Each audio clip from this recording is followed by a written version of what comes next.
বেলটো apply কৰিলে এইটো মানে আমি কি কয় ছাডেনলি আমি গম পালোঁ যে তেওঁ এৰেষ্ট হৈছে বুলি।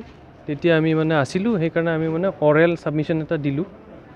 তাৰপিছত কোৰ্টে ভালকৈ চালে যোনটো মানে এৰেষ্ট হৈছে, গ্ৰাউণ্ডছ অফ এৰেষ্ট সেইবিলাক চালে। তাৰপিছত এতিয়া ফাইনেলি মানে এতিয়া 4টা মানত তেওঁক মানে বেলটো এলাউ কৰিছে। আৰু এতিয়া চৰি নাই, এটা কেছ, সেইটো হ'ল কেছটো আজিৰ যোনটো কেছ হয় এইটো হাওৰাঘাট PH 20/25। এইটোত মানে তেওঁৰ মেইন দুটা ছেকশ্যন আছিল। এটা হ'ল থ্ৰেটেনিং বুলি ছেকশ্যন এটা দিছে 351 BNS, আৰু তাৰপিছত 113 BNS। এইটো 113টো নতুন কিবা টেৰৰিষ্ট বুলি মানে ছেকশ্যন এটা দিছিল। তো আমি সেইটো অৰেলি ছাবমিট কৰিছিলোঁ যে মানে এইবিলাক 113টো মানে এপ্লিকেবল নহয় বুলি। তাৰপিছত বেলেগ বেলেগ যোনবিলাক মানে কম্পনেণ্ট আছে এইটো বেইলৰ, সেইবিলাক মানে ছাৰে চালে।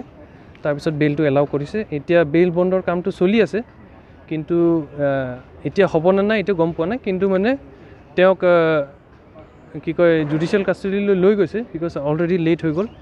আৰু যদি বেইল বণ্ডৰ কামটো আজি হৈ যায় তেতিয়াহ'লে মানে তেওঁক মানে এৰি দিব আৰু আজি এৰি দিব। অ'কে।